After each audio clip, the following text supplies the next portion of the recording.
Males and female behavior might overlap, and there might be differences, and there might be more differences within the female gender than between the female and the male gender. Females belongs to different ideologies, have different levels of aggression, empathy levels, etc. You have men who share the same ideology with other women and who are just as if not more so empathetic, or who are less aggressive than the average female, etc. But that doesn't take away from the fact that on average females tend to be less aggressive than males. Race differences function in a similar fashion.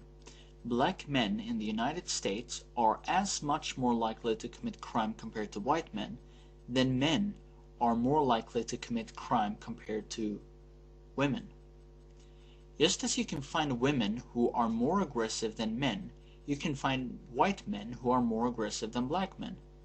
But these are the exceptions that proves the rule, i.e., the more differences within than between is disingenuous and irrelevant, especially since adding a population to a civilization that are 7.1 times more likely to commit murder than the native population inevitably will raise the crime levels disproportionately to their numbers, regardless if you can find exceptions within both groups.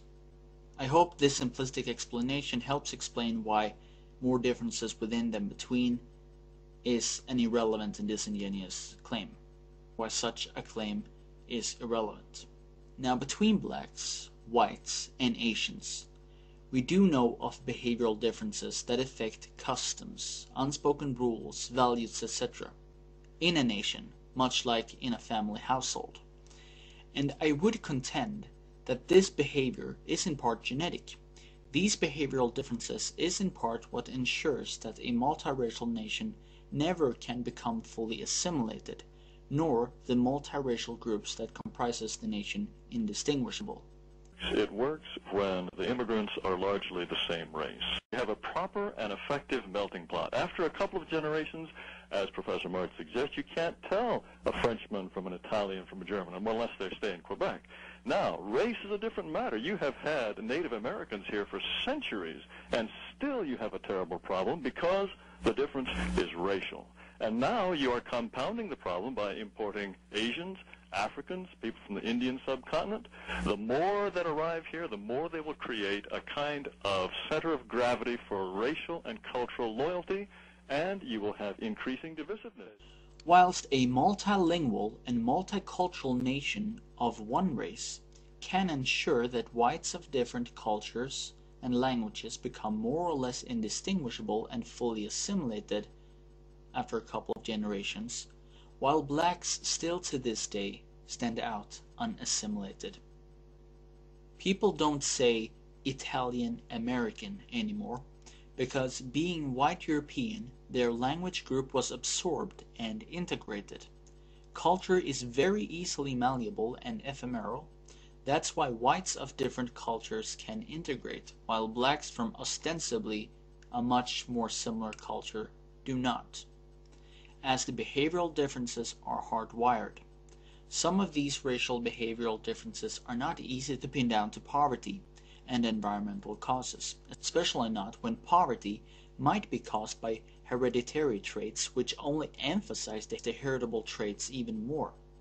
When we take in consideration the intra- and international cross-cultural consistency of aggregate racial behaviors, we have to accept the scientific concepts of Occam's razors and inference to the best explanation. Some of these racial behavioral differences are: the black illegitimacy rate, always many times that of whites, Hacker 1992, has risen sharply in the last 30 years to nearly 70%. Rector 1992, Hacker 1992, also see Janes and Williams 1989, page 518. 42% of black children live in poverty. 56% of black households are headed by women, fewer than half of whom are self-supporting. Hacker 1992, Rector 1992, also see Janes and Williams 1989, again page 518. blacks commit over 50% of the murders in the United States and over 60% of the robberies. Hacker 1992, page 181. Comparable disparities exist at all levels.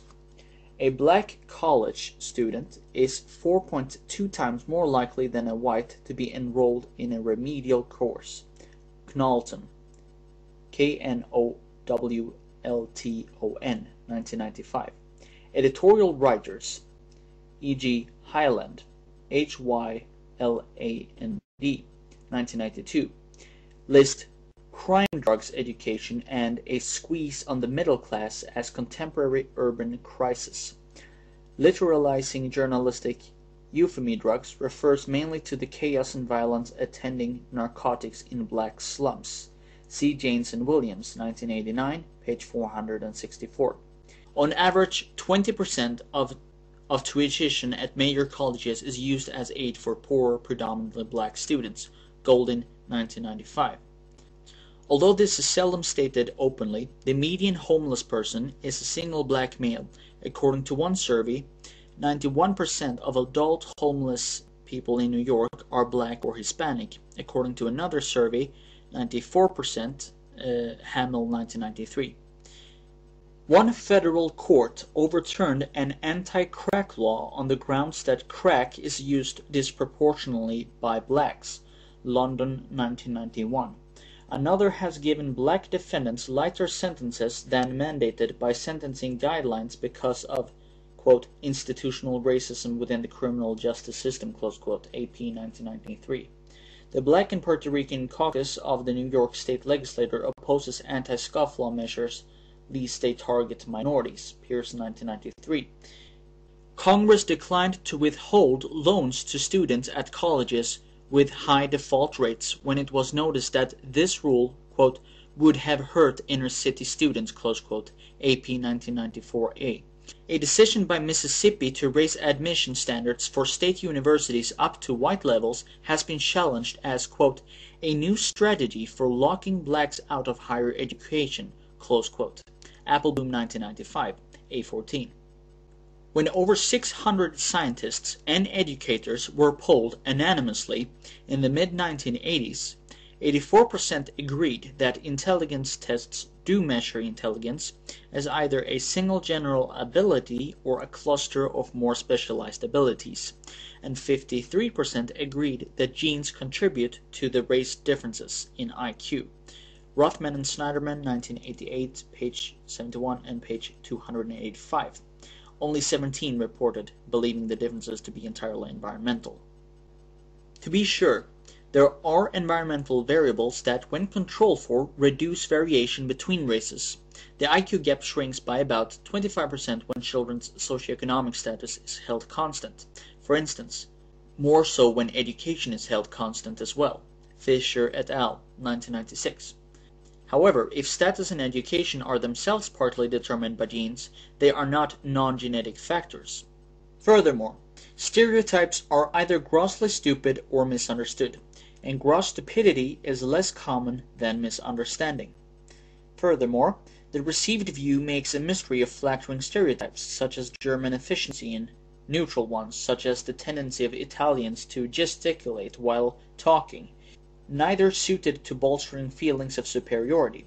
The mystery vanishes if Germans and Italians are ascribed these traits because they are observed to have them, nor does the received view explain how particular groups are assigned particular traits if the array of outgroups is tabula rasa.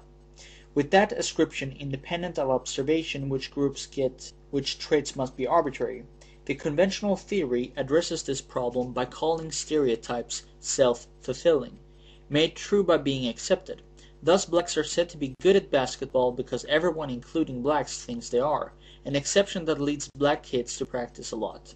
For that reason excel and reinforce the original belief. However, while positive feedback can perhaps help sustain a stereotype, once it is accepted, the question remains of why it was accepted in the first place. Why were blacks ever thought to be good at basketball?